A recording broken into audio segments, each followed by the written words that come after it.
Good evening, Cynthiana. I would like to call this special meeting of the City of Cynthiana Board of Commissioners to order. I'll start with a quick invocation, if you all would join me, please. Dear Lord, we come together tonight grateful for the opportunity to serve our city. Grant us wisdom in our discussions, compassion in our decisions, and clarity as we consider what is best for all who call Cynthiana home.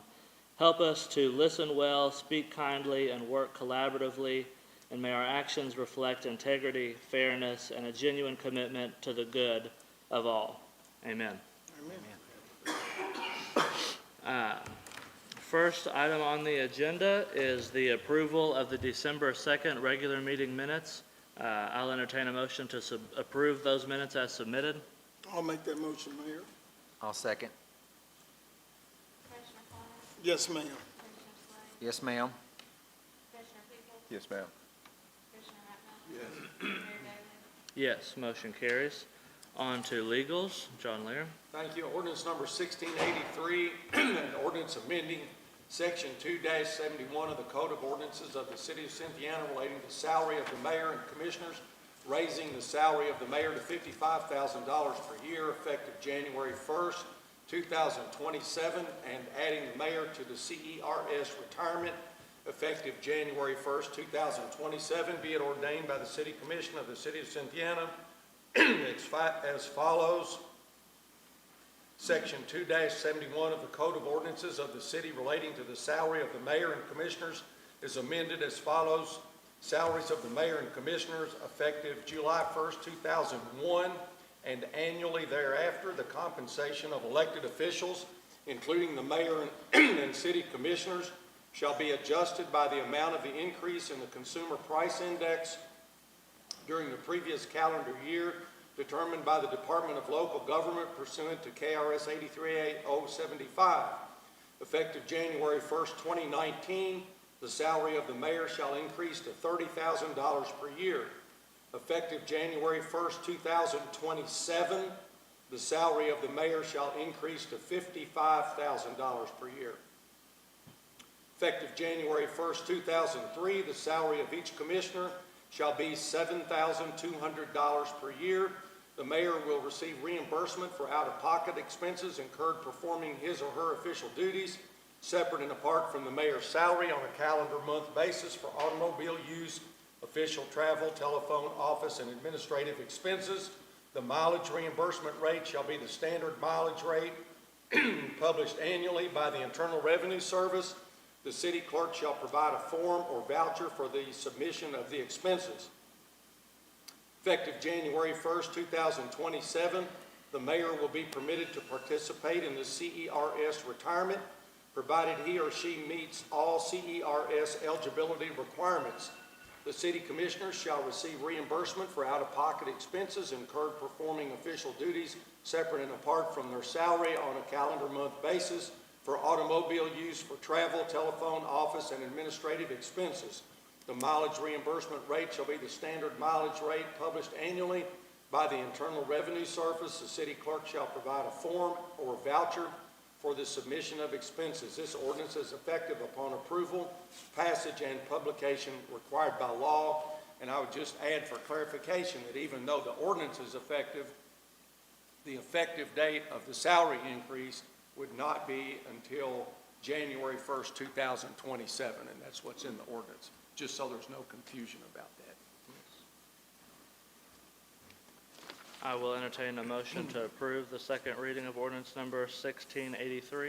I want to ask a question really quickly, or just actually bring something back up, because I remember in the first reading, before the first reading, I wanted to talk about responsibility, job responsibilities, any type of accountability metrics. I think that with, $60,000, there should be. I've just never been in a world in which a job title has never had job responsibilities or anything that holds accountability. And I personally don't believe that offering more money is going to yield a higher product. I think that you have to put processes into place in order to ensure that you are going to increase the value, or you're going to get the value out of the increased money. Just want to bring that back up.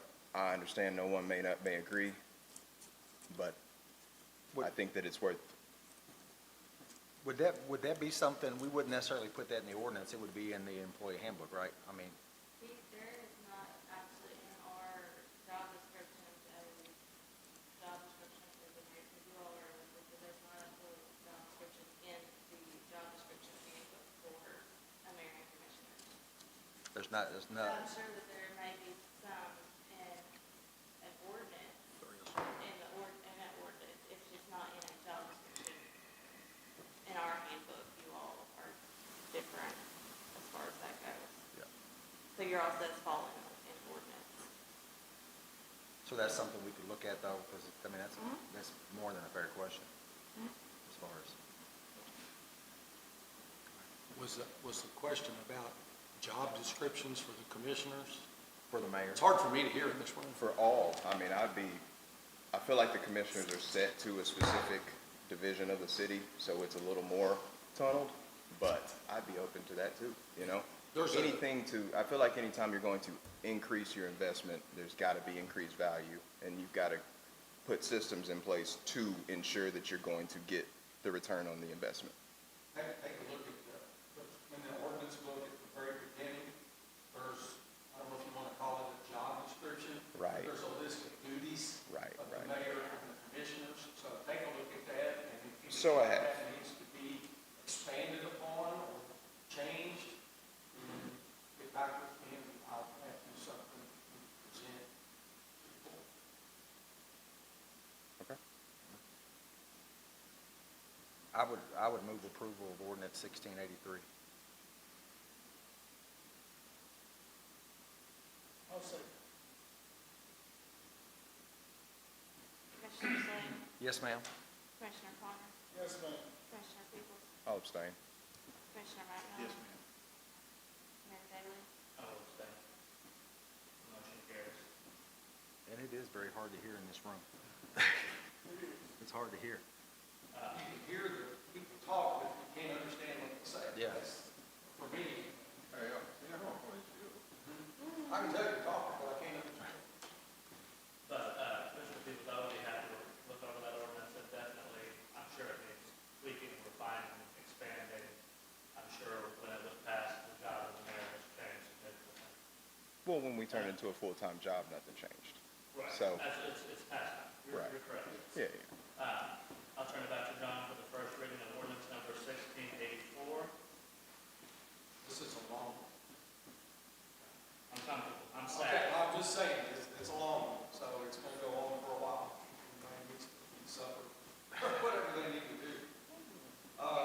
This is ordinance number 1684, an ordinance amending ordinance 1661 relating to special event permits, creating guidelines for the issuance of special event permits, to regulate events on, within, or impacting the public right-of-way, including but not limited to streets, sidewalks, alleys, or parks in the city of Cynthiana, in the interest of public health, safety, and welfare, and requiring vendors at special events to obtain a temporary occupational license to conduct business within the city limits.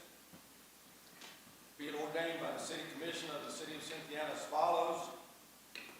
Section 1, purpose. It's the purpose of this chapter to provide guidelines for the issuance of special event permits to regulate events on or impacting the public right-of-way, including but not limited to streets, sidewalks, alleys, or parks in the city of Cynthiana in the interest of public health, safety, and welfare. Nothing in the ordinance shall be deemed to interfere with or prevent an individual person or small group of persons from exercising his or her constitutional rights in a spontaneous manner as allowed by the First Amendment of the Constitution. Section 2, definitions. As used in this chapter, unless the context otherwise requires, the following definitions apply.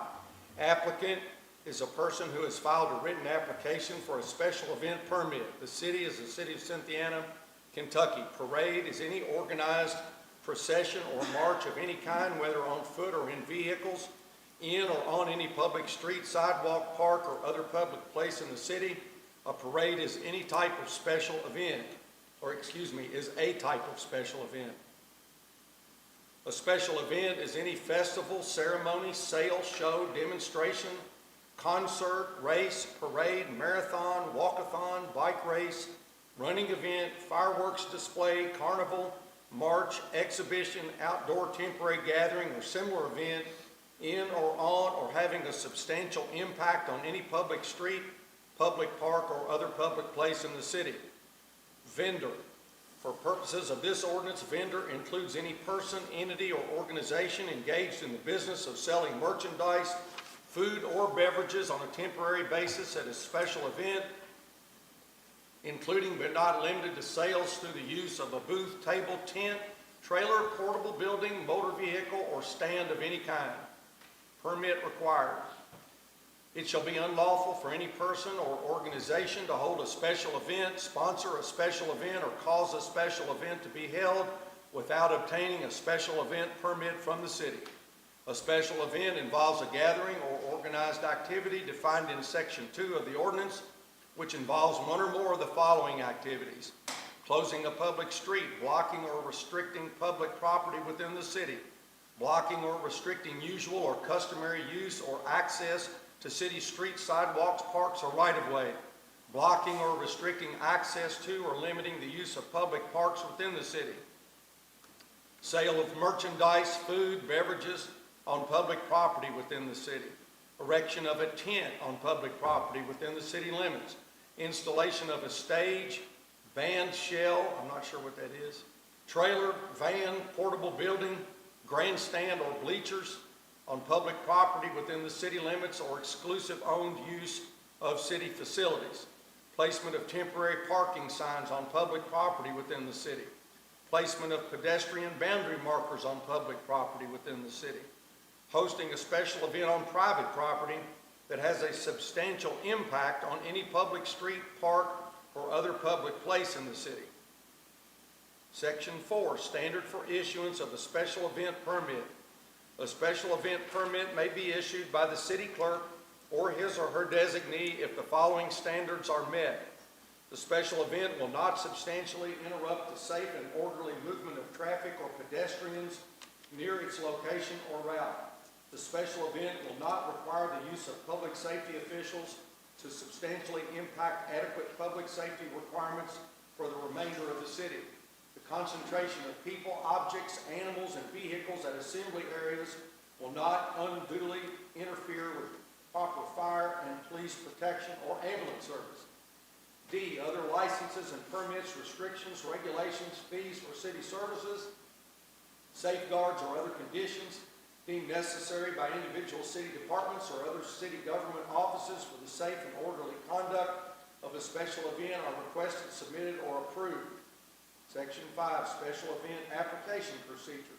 Any person or entity designed to host or conduct a special event shall obtain a special event permit from the city. Following procedures shall be followed. Special event permit application shall be completed and submitted to the city clerk not later than 30 days prior to the event. The following information shall be provided: the name, address, telephone number of the applicant. If the event is sponsored by an organization, the name, address, and telephone number of the organization and the officers of the organization. A general description of the event, the proposed date of the event, location, route, hours of operation, schedule of events, estimated attendance, special facility requirements, whether food, merchandise, or beverages will be sold, and if yes, the identity and contact information for each vendor, whether alcoholic beverages will be served, and if yes, the identity, contact information for each vendor, and a copy of the alcoholic beverage license which may be required under state law, any other information which the city deems reasonably appropriate to determine that the permit meets the requirements of this chapter. An issued special event permit may include, among other provisions, reasonable terms and conditions on time, place, and manner of the event, compliance with health and safety regulations, emergency services, and security. If the special event is a parade, the following information shall be provided by the applicant: name, address, and telephone number of the person seeking to conduct the parade. If the parade is proposed to be conducted on behalf of or by an organization, the name and address and telephone number of the headquarters of the organization and the authorized and responsible head of the organization. Name, address, and phone number of the person who will be the parade chairperson and who will be responsible for its conduct. The date when the parade is to be conducted, the route to be traveled, starting point, termination point, approximate number of persons, animals, and vehicles which will constitute the parade, the type of animals, description of the vehicles, time when the parade will start and stop, statement whether the parade will occupy all or only a portion of the street, sidewalk, park, or other public place, location by street of any assembly area for the parade, time at which units of the parade will begin to assemble, interval of space to be maintained between the units. If the parade is designated to be held by on behalf of any person other than the applicant for the permit shall file a communication in writing from the person authorizing the applicant to apply for the permit on his or her behalf, plus any additional information reasonably necessary for a fair determination as to whether to issue the permit. Section 6, exceptions. A special event permit allows a person or organization to host the special event. Additional permits, licenses, taxes, and costs may be applicable to the event. It shall be unlawful for any person to aid, stage, present, or conduct any special event without first obtaining a special event permit from the city. It shall be unlawful for any person responsible for conducting a special event to knowingly fail to comply with any condition of the special event permit. No person shall engage in, participate in, aid, form, or start any special event unless a special event permit has been obtained from the city. This chapter shall not apply to the following: funeral processions, a governmental agency acting within the scope of its functions, routine display of sale items adjacent to a business, individual persons or small groups of persons exercising his or her constitutional rights in a spontaneous manner as allowed by the First Amendment of the United States Constitution. Section 7, temporary occupational license for vendors required. As a condition of the issuance of a permit, every vendor must possess an occupational license with the City of Cynthiana and must comply with the provisions of Ordinance 1450 as amended. Any vendor at a special event which does not have a permanent business location within the city limits of the City of Cynthiana must apply for and obtain a temporary occupational license which will entitle the vendor to conduct business at the special event for a period of time not exceeding 3 consecutive days. It shall be unlawful for any vendor to conduct business at a special event without possessing either an occupational license for a permanent business location in the city limits or a temporary occupational license under this section. The temporary occupational license fee shall be the sum of $10. An application form for the temporary occupational license shall be made available at the office of the city clerk and shall be available to each applicant for a special event permit. It shall be the responsibility of the applicant to ensure each vendor possesses the applicable occupational license prior to conducting business at the special event.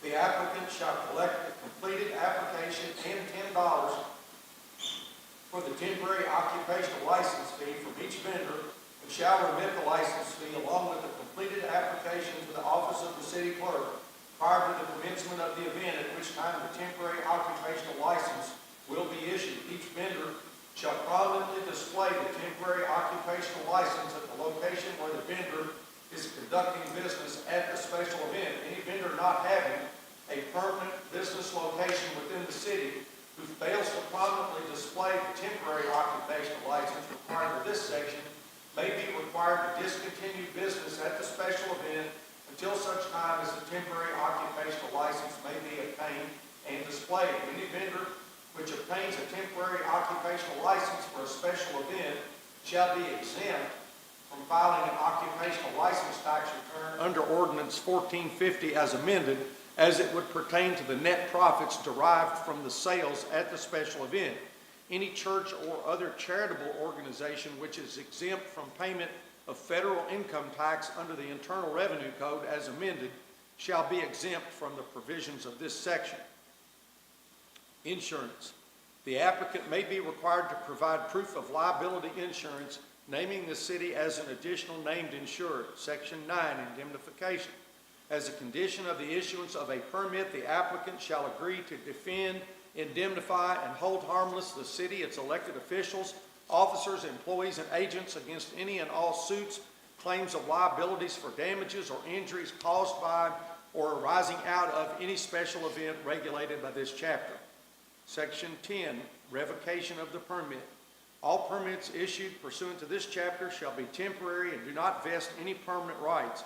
Reasons for revocation of a permit include but are not limited to incomplete or false information on the application, failure to comply with all terms and conditions of the permit, failure of the applicant to arrange for or adequately remit all fees, deposits, or necessary permits, a disaster, a public calamity or other emergency, a special event conflicting in time or location with another special event, applicant fails to provide proof of insurance, the special event would severely hinder the delivery of normal or emergency public services or constitutes a public health or safety threat, failure to adhere to laws and regulations. Section 11, appeal. If the city clerk or designee denies the special permit, or if the city revokes a special event permit, the applicant or permittee may appeal the denial or revocation to the city commission within 30 days of the denial or revocation. Section 12, penalty. Whoever violates any provisions of this chapter for which no other penalty is specifically provided shall be guilty of a misdemeanor and shall be fined not less than $100 nor more than $500 for each offense. Section 13, repeal of prior parade ordinance. This ordinance supersedes ordinance number 1384 relating to parades and parade permits with ordinance 1661 as codified in section 11-91 through 11-103 of the Code of Ordinances being expressly repealed. Section 14, effective date. This ordinance shall be effective January 1st, 2026 upon approval, passage, and publication as required by law.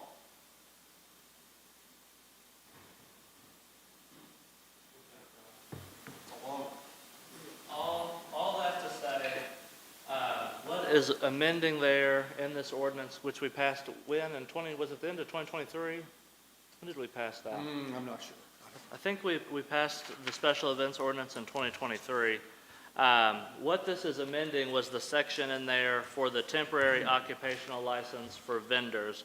A complaint had come through that special, with the increased special events that we're hosting in town, which are great and wonderful, that's also bringing in competition to our brick and mortar spaces that are paying their occupational tax, are giving back to the city in ways and that they were not when they were coming and vending. So we had considered this at some point earlier this year. I don't know if you all remember, but we considered this earlier in the year, but because so many events had already started the ball rolling, collecting vendor fees, we wanted to revisit it, have it begin on, I guess, when we'll have the second reading, if it's January 6th, or if we have one before then, that's when it'll go into effect, correct? Well, it can't go into effect until it's Read read twice twice. and published. So it was So it- initially written to go into effect January 1, but if we don't have a special meeting, then it won't go into effect. You can have the second reading and this it'll be effective that day. Okay, so sometime in January, and again, just noting also that it is the responsibility of the event holder to get those occupational licenses back to us along with that money. So it's no added work to our clerk. So I will entertain a motion to approve the first reading of ordinance number 1684. Make that motion. Second. Commissioner Rappo? Commissioner Slade? Yes, ma'am. Commissioner Peoples? Yes, ma'am. Commissioner Connor? Yes, ma'am. Mayor Daly?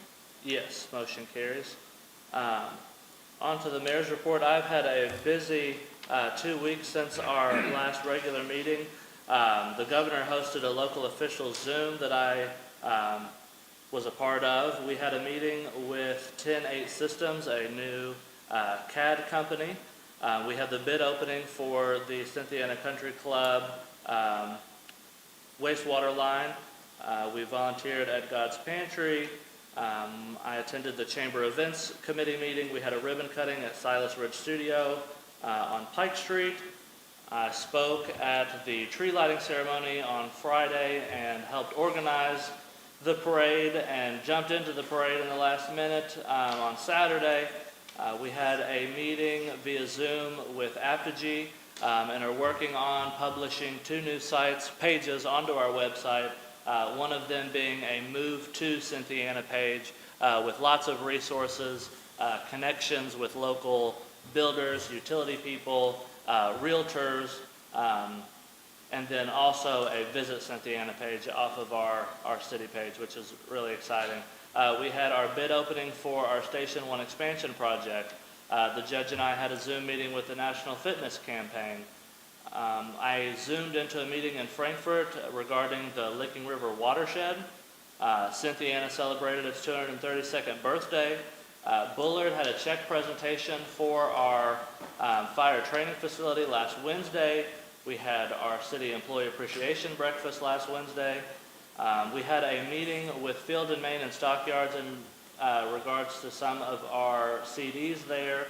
I attended the KLC Mayor's Forum via Zoom, and I also Zoomed with 2 brand companies in regards to a rebrand proposal for Cynthiana Harris County Tourism.